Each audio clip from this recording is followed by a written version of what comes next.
لا مې د ژوند کیسه تمامه نه ده، راته منزل راته مرچل پاتې دی.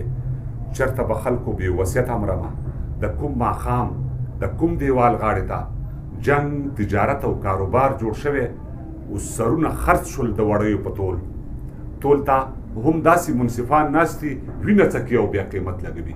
د کوم سیلاب مخې ته بند وتړم، خټین کورونه یې رانغلو، ټول یې وړل. ای د بې پښو او د بې لاسو کليه، ای د کوپړۍ او د ظلمو هدیرې، دا ځمکه وشکوئ راوځئ ترېنه.